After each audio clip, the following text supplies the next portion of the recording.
Class 5 তোমাদের আজকে একটা ক্লাস দিচ্ছি। হ্যাঁ, খুব একটা বড় ক্লাস না, ছোট ক্লাস, একটুখানি পড়ালে তোমাদের এই চ্যাপ্টারটা শেষ হয়ে যাবে।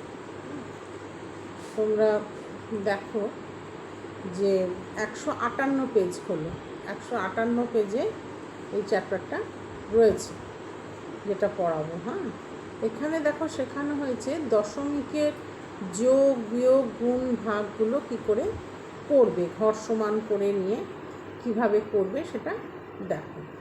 আচ্ছা, 158 পেজে দেখো 1 নম্বর অঙ্ক করে দেওয়া আছে। হ্যাঁ, 2 নম্বর অঙ্ক হচ্ছে খুব সোজা।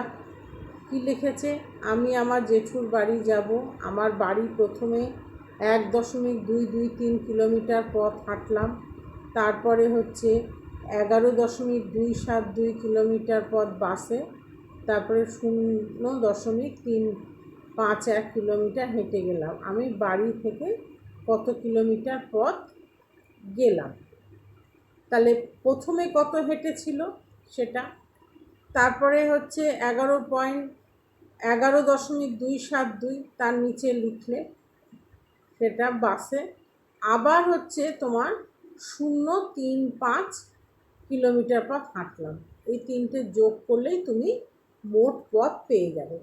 এই অঙ্কটার হচ্ছে গুরুত্বটা কী জন্য, এখানে ঘরটাকে তোমাদের সমান করে নিতে হবে। যেমন ধরো 1.223, তার নিচে আসবে 11.272। 11-র কিন্তু একটা একের নিচে হবে, আর একটা 1 সামনে বেরিয়ে যাবে। আবার বলেছে এখানটা 0.351, আবার ওই একের নিচে 0. যেমন 351 আছে, ঘর সমান করে নিয়ে যোগ করলে হয়ে যাবে। আচ্ছা, তারপরে দেখো চৌবাচ্চার অঙ্কটা করে দেওয়া আছে। এখন ঠিক ওই চৌবাচ্চার অঙ্কের মতনই তোমাদের আর একটা অঙ্ক নিচে দিয়েছে, একদম একরকম, যে বাড়ির খাবার জল রাখায় পুজোতে, বাড়ির খাবার জল রাখার পুজোয় 2.783 লিটার জল আছে, আর 3টি 1 লিটার জল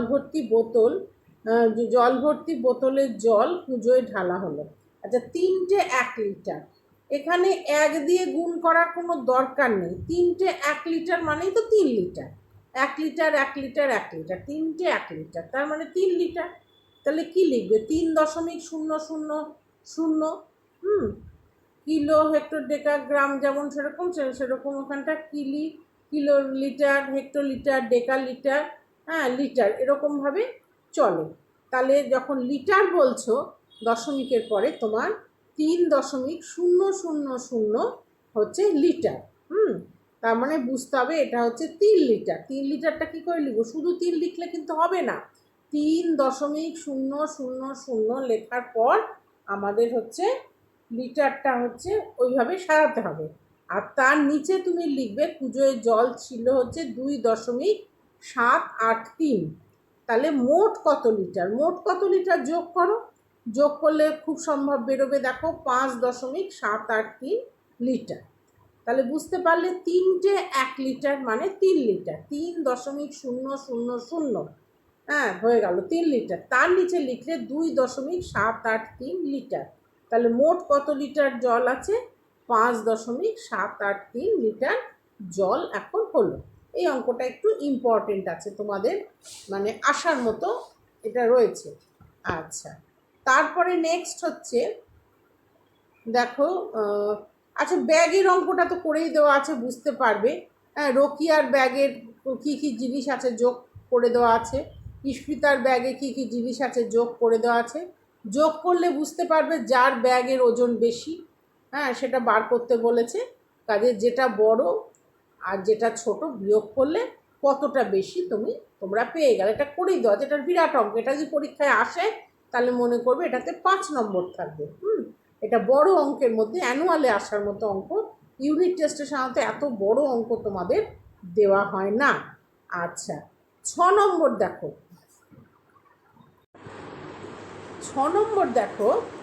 6 নম্বরের যে অঙ্কটা, সেই অঙ্কটা কি বলেছে, 8.258 কিলোমিটার লম্বা একটা রাস্তার 3 দিনে মেরামতের কাজ চলবে। আচ্ছা, প্রথম দিন হচ্ছে 1.317, 1.317 কিলোমিটার হচ্ছে করা হলো। দ্বিতীয় দিন 2.123 কিলোমিটার রাস্তা হচ্ছে তোমার মেরামত করা হলো দ্বিতীয় দিন। আর তৃতীয় দিন কতটা রাস্তা মেরামত করতে হবে? আচ্ছা, তাহলে প্রথম দিন আর দ্বিতীয় দিন তোমার কত করা হলো? প্রথম দিন আর দ্বিতীয় দিন হচ্ছে 1.317, আর হচ্ছে দ্বিতীয় দিন হচ্ছে 2.123 করা হয়েছে। তাহলে এই দুটো যোগ করলে এত কিমি যোগ করলে 2.123 আর 1.317, এটা যোগ করলে তোমার দেখো খুব সম্ভব উত্তর বেরোবে 3.440 বেরোবে। 3.440 কিলোমিটার হচ্ছে তোমার রাস্তা মেরামত করা হয়েছে। তাহলে মোট রাস্তাটা দেওয়া আছে 6.285 কিলোমিটার, সেটা লিখলে মোট লম্বা রাস্তা এতটা। তাহলে বাকি কতটা আছে? 6.285 থেকে তুমি বিয়োগ করে দেবে হচ্ছে 3.440। তাহলে বিয়োগ করলে খুব সম্ভব দেখো তোমার বিয়োগ ফল বেরোবে 2.845 কিলোমিটার। আবার বলছি, প্রথম দিন করা হয়েছে 1.317 কিলোমিটার, দ্বিতীয় দিন করা হয়েছে 2.123। এই দুটো যোগ করলে খুব সম্ভব দেখো উত্তরা নিজেরা রিচেক করো 3.440 কিলোমিটার, মানে এত কিলোমিটার পথে কাজ হয়েছে। তোমাদের কাজ হয়েছে 3.440 কিলোমিটার কাজ হয়েছে। এবার হচ্ছে তাহলে বাকি থাকছে কতটা? কাজ বাকি থাকছে কত? মোট পথ দেওয়া আছে। মোট পথ যদি দেওয়া থাকে, মোট পথ হচ্ছে 6.285 কিলোমিটার। তার থেকে 3.440 যদি বিয়োগ করো তাহলে বেরোবে 2.840 কিলোমিটার। এতটা পথ তোমার মেরামত করা বাকি আছে। আচ্ছা, তারপরে যে অঙ্কটা আছে দেখো নাফিসের অঙ্ক। নাফিসা 2 ঝুড়ি আম, এই অঙ্কটা ইম্পর্টেন্ট, হ্যাঁ, একটু কাজ বেশি করতে হবে। আচ্ছা, নাফিসা 2 ঝুড়ি আম তোমার বিক্রি নাফিসা 2 ঝুড়ি আম বিক্রি করার জন্য বাজারে এনেছে। প্রথম ঝুড়িতে হচ্ছে 15.825 কেজি। তাহলে প্রথম ঝুড়ি লিখবে, লেখো নিজেরা 15.825 কেজি আম। দ্বিতীয় ঝুড়িতে রয়েছে 18.387 কেজি আম। তাহলে এই দুটো যোগ করলে আমরা কি পাবো? মোট আম পেয়ে যাব। প্রথম ঝুড়ির 15.825 আর দ্বিতীয় ঝুড়ির 18.387 যদি আমি যোগ করি তাহলে মোট কত কিমি আম, মোট কত কেজি আম আনা হয়েছে সেটা আমরা পেয়ে গেলাম। এবার বলেছে প্রথম ঝুড়িতে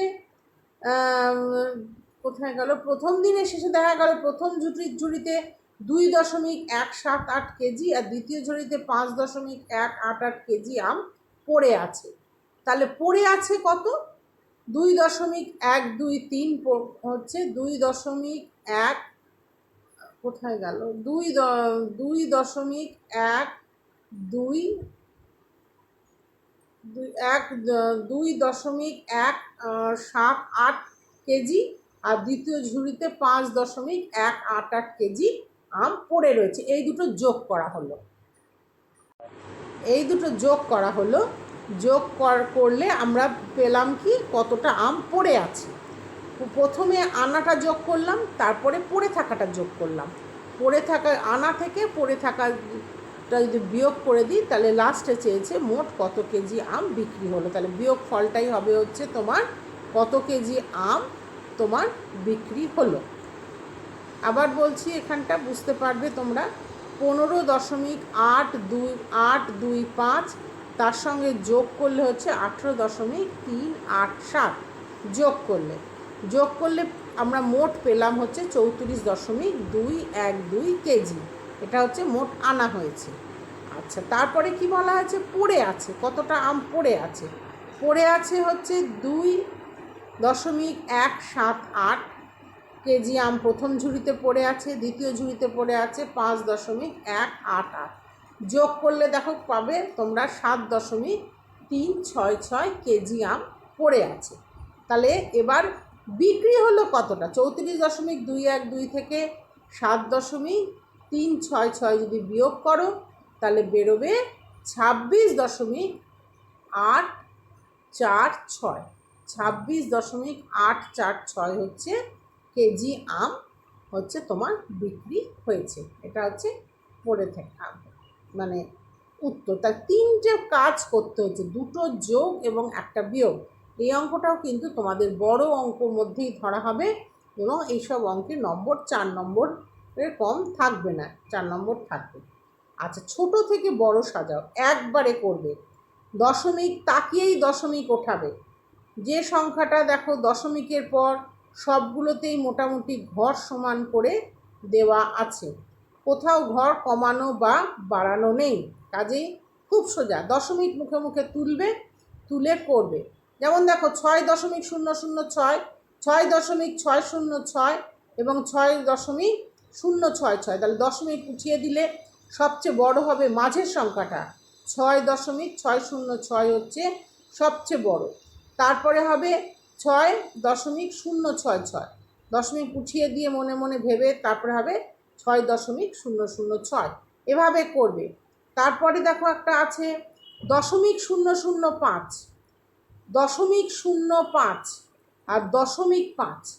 তাহলে এখানে কি হবে? লাস্টেরটা 5-এর পরে দুটো শূন্য বসিয়ে নিলে মনে মনে যদি ওঠাও তাহলে 500 হয়ে গেল। তার আগেরটা 50 হলো এবং তার আগেরটা 5 হলো।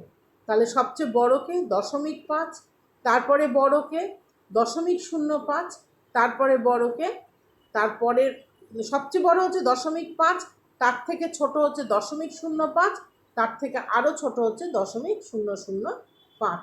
এগুলো প্রত্যেকটা দশমিক উঠিয়ে দিয়ে মনে মনে বা পাশে লিখে, যদি না পারো দশমিক উঠিয়ে সংখ্যাটা কি হলো সেটা লিখবে, পেছনে ঘর সমান করবে। দশমিকের পর যেন প্রত্যেকটাতে যদি 3 ঘর থাকে তাহলে সবগুলোতে 3 ঘর, যদি 2 ঘর থাকে তাহলে সবগুলোতে 2 ঘর, সমান করে নিয়ে সংখ্যাটা তাকালেই তোমরা ছোট বড় করতে পারবে। 108.003, 106.921, আবার দিয়েছে 108.903। তাহলে এখানে সবচেয়ে বড় কে হচ্ছে? 108.903 সবচেয়ে বড়, তারপরে হচ্ছে 108.003, তারপরে 106.921। খুবই সোজা, মানে দশমিক দিয়ে করতে গেলে এটা খুব সোজা আছে। এরপরে চলে এসো 160 পেজ। 160 পেজের অঙ্কটা আজকে শেষ করিয়ে দিলে তোমাদের মোটামুটি আমার সেকেন্ড টার্মের ইউনিট শেষ। কিন্তু আমি তোমাদের অ্যানুয়াল পার্টের যেটুকু জ্যামিতি রয়েছে সেই জ্যামিতির অংশটা তোমাদের আমি করিয়ে দেব। জ্যামিতির যে অংশটা অ্যানুয়াল পার্টের, তোমাদের ফার্স্ট টার্মের জ্যামিতি হয়ে গেছে, অ্যানুয়াল পার্টের জ্যামিতিটা আমি তোমাদের করিয়ে দেব।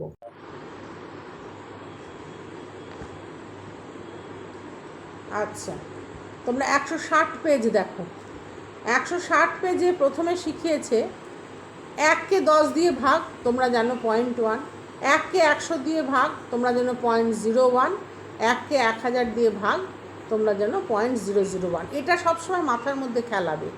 এইটার ওপর নির্ভর করেই আমাদের সব অবজেক্টিভগুলো 2 পাতা ধরে করতে হবে। দেখো এখানে প্রথমেই দিয়েছে 4/10 0.4, 4/100 0.04, 4/1000 0.004। ঠিক সেইভাবে 7-এরটা করে দিয়েছে 7/10 0.7, 7/100 0.07, 7/1000 0.007। হ্যাঁ, এইভাবে তোমার 7টা বলে দিলাম, 8টাও বলে দিচ্ছি। 8/10 0.8, 8/100 0.08, 8/1000 0.008। ঠিক সেইভাবে এখানে 9 এবং 5 করতে দিয়েছে, নিজেরা পারবে। 0.9, 0.09, 0.009, 0.5, 0.05, 0.005 এটা পারবে করতে তোমরা। আচ্ছা, এরপরে 161 পেজে দেখো, 161 পেজে কি শিখিয়েছে, 11/10, 11/10 অর্থাৎ এখানে দশমিকের আগে একটা ঘর থাকছে। 11/10 তার মানে 1.1। এগুলো কিন্তু সব তোমাদের শেখানো জিনিস, কোনোটাই না শেখানো না, কিন্তু যেহেতু চ্যাপ্টারে আছে, চ্যাপ্টারটা আমি করিয়ে দিচ্ছি, নিজেরা সাথে সাথে লেখার চেষ্টা করবে। 11/10 দেখো 161 পেজের ওপরে রয়েছে। 11/10 হচ্ছে 1.1। 11/100 তার মানে হচ্ছে 0.11, বা 0.11, যেভাবে তোমাদের সুবিধা হয়, 0.11। 11/1000 তাহলে 0.01, 0.011 বা 0.01। ঠিক আছে, এবার হচ্ছে 12/10, 1.2, 12/100, 0.12, 12/1000, 0.012। সেভাবে করা আছে 56, দেখো 56তে করা আছে 56/10, 5.6, 56/100, 0.56, 56/1000, 0.056। ঠিক সেইভাবে পাশেরটা করবে। 171/10 তাহলে 17.1, 171/100, 1.71, 171/1000, 0.171। বুঝতে পারছো কীভাবে এক ঘর দশমিক এগোচ্ছে, দু ঘর দশমিক এগোচ্ছে, তিন ঘর দশমিক এগিয়ে যাচ্ছে।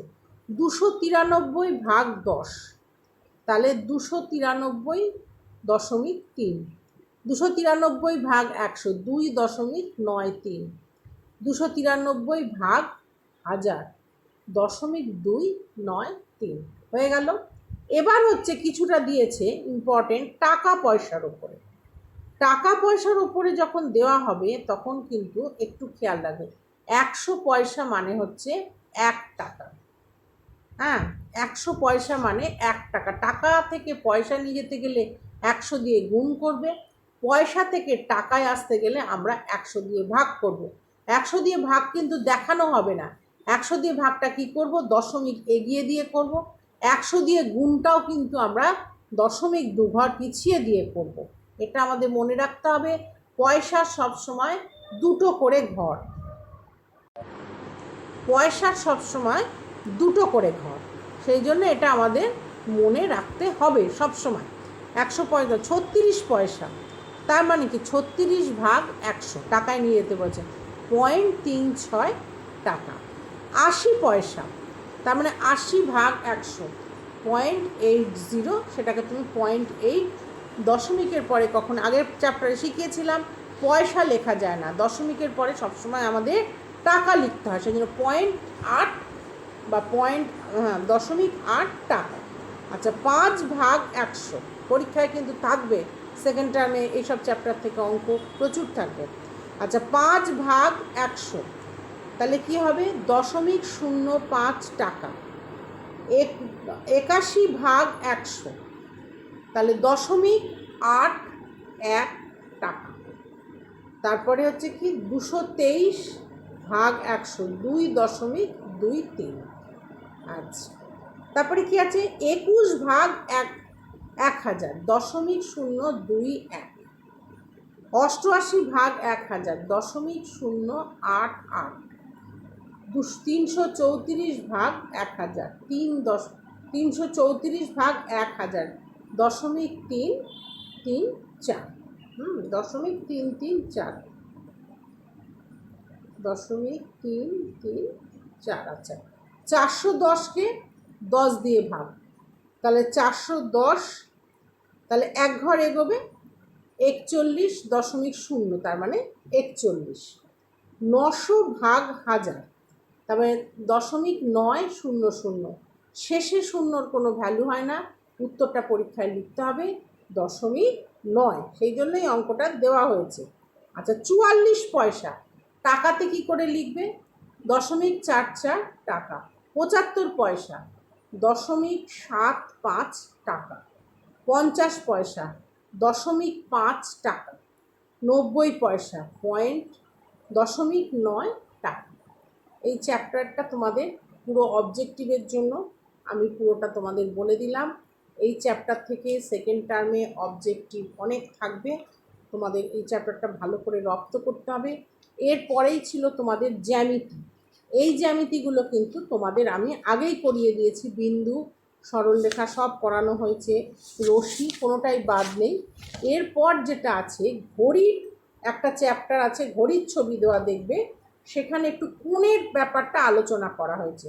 কোণের চ্যাপ্টারটা আমি তোমাদের আর ঘড়ির কাটার চ্যাপ্টারটা আমি তোমাদের করিয়ে দিয়ে এরপরে আবার যখন তোমাদের অ্যানুয়ালের সিলেবাস শুরু হবে তখন তোমাদের ক্লাস নেব। আর দুটো ক্লাস তোমাদের আমি এই চ্যাপ্টারের ওপরে নেওয়ার চেষ্টা করব, দুটো কি তিনটে আমি নেওয়ার চেষ্টা করব।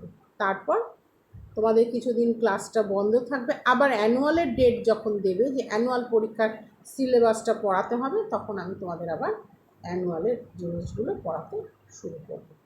তোমরা আশা করি সিলেবাসটা জানো, তোমাদের কত পেজ অবধি সেকেন্ড টার্মের পরীক্ষা হবে সেটা তোমরা আশা করি জানো। খুব সম্ভব দেখে নিও 172 পেজ অবধি বোধহয় খুব সম্ভব তোমাদের পরীক্ষা, সেকেন্ড ইউনিট টেস্ট হবে 172 পেজ পর্যন্ত। বাড়িতে প্র্যাকটিস করবে, বইটা ভালো করে অবজেক্টিভগুলো করার চেষ্টা করবে। 15 নম্বরের পরীক্ষা, অবজেক্টিভই তোমাদের বেশি থাকবে, হয়তো একটা প্রশ্নের অঙ্ক থাকতে পারে। ভালো থেকো, সুস্থ থেকো।